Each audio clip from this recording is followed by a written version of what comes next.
And I swam in there to get some lobsters, and I had grabbed a couple lobsters. I think I two-handed lobsters. And I went to back out, and my head got stuck. I had two questions after that. One, did you get the lobsters? I looked up, and I remember, and it was like one of those artsy pictures you see with the sun on the surface, and it looks like it was deep. I was way deeper than I thought. Everyone that I've known that has died wasn't diving deep. I wanted to touch on a couple more things, Matt. I honestly think we could probably just do a 5-hour podcast if we wanted to, buddy, but life goes on. Scary stuff in the water. I always find this section something I always want to ask people about because it's where a lot of learning takes place. We did a massive chat on sharks, but is there another scary story from your 40 years of spearfishing where you really learned something, maybe changed something dramatically? Yeah. And you know what's interesting is I've never had I've had sharks rush at me and stuff, and it's never been that frightening. I'll give you two quick ones. One time as a young man, I grew up where there's oil fields in the water. There's oil rigs. There used to be a lot of oil infrastructure. Right north of my house was one of the only places to ever be attacked by a foreign force. Before 9/11, the Japanese shot some submarines, shot some torpedoes at oil infrastructure at Elwood, California, Naples. So that's right where I am. All that old oil infrastructure is still in the water. So there's like big pieces of metal and stuff. Obviously great nooks and crannies to get scalloped and fish and lobster. And so one time I was diving and there was a 45-degree angle, big sheet of metal, and as the bottom, if you think of like an isosceles triangle, was obviously the base was the largest, and then it went tighter and tighter and tighter up into the apex. And I swam in there to get some lobsters, and I had grabbed a couple lobsters. I think I two-handed lobsters. And I started floating up, and I didn't realize I was floating up, and I had got into the narrow part of this like pyramid triangle thing. And I went to back out, and my head got stuck. And so I got my head stuck underwater in metal. Oh, yeah. And I freaked out and panicked and pulled further back and got stuck. And I just had a thought that said, calm down. And I had enough air. I wasn't, at that point, I was panicking. I had enough air where I did calm down. And I realized I needed to swim forward. And I swam forward, and my mask was stuck. So I pulled my mask off and swam up, and then sat on the surface and breathed for a half an hour. Two questions. Before I went back and tried to find my mask. And I think I found it. I don't remember. But I had two questions after that. Yeah. One, did you get the lobsters? I don't remember. I think I did. I think I freaked out. I would have let him go. I would have dumped him. Yeah, I'm pretty sure I let him go. Yeah. And the second one is, as always, what were your takeaways? Did you change anything in your diving after that? Far more cautious. We've all been pushed by a surge into a rock that you weren't paying attention to and dinged your head, and then you realize, okay, I need to be more cognizant of being close. That was one where I really, because part of what we do is we stick our head in caves. I hate to say it, but it's something we do. And then so it just put in my brain an extra safety check that I probably don't even think about now in terms of if I happen to float up, what would happen? If I did get stuck, how would I get out? That type of thing. So that changed that. Just being far more cautious. Far more cautious. And then second one, we all have, I've never blacked out, thank God. Never blacked out. But in Baja, spearing grouper many, many years ago, diving with my same buddy Leaf, and Leaf had hurt his eardrum when we were young, so couldn't dive deep. Somehow he still got bigger fish than all of us and couldn't dive past like 5 meters. But he had found this big drop off, and we were spearing yellowtail, kingfish. It was just amazing. Crystal clear water. There had been a squid float the night before. So the fish were just full. You'd shoot them and then ink would come out of them. It was really crazy. Just the most delicious fish. I'll DM you a picture Yeah. So I have pictures holding them up, and you can see squid tentacles hanging out of them. It was just a tremendous day, crystal clear water. This place called San Ildefonso, way off of the coast in Sea Cortez, Baja. And he goes, hey, there's got to be a big grouper down this like volcanic slope, and it dropped down. And so I breathed up, and it did look great. And I dropped down probably to like, I'd say 60 feet, so like 20 meters or so. And there was like it really looked like lava, like a big pillow of lava. And I just kind of laid on that thing. And I was sitting there, and it was dark, and I'd been down for a while, and then no grouper. And so I went a little bit deeper. Let's say now I'm at 70 feet and kind of sat on the next thing. Nothing. And then this really big, probably like a 40-pound yellow, which is huge for here, swam by deep. And so I dropped off this thing. And my story before, I was floating. This time I was obviously thinking. And I went down and I took a shot at the thing, and I missed.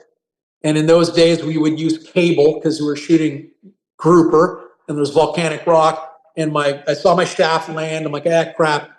Plunked down on the bottom because I was so heavy, and then got the line out of the rocks and grabbed my spear. And I looked up, and I remember, and it was like one of those artsy pictures you see with the sun on the surface, and it looks like it was deep. I was way deeper than I thought. And so I did the big, dolphin kicks to start going, and the weight of the water was just ridiculously heavy. Wow. Finally got up to the top, and obviously didn't die because I'm talking to you. But my buddy was talking to me, and it was like the teacher from Charlie Brown, where it was going wow, wow, wow, wow, wow, wow, wow. Seriously, that's what it sounded like. Right?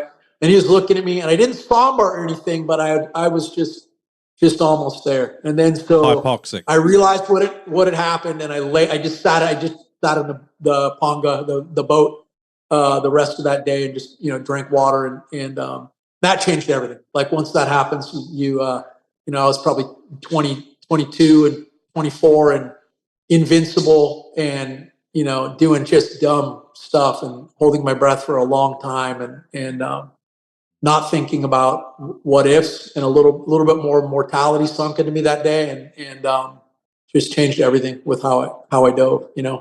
Double. I didn't have a why. There's no why. Yeah.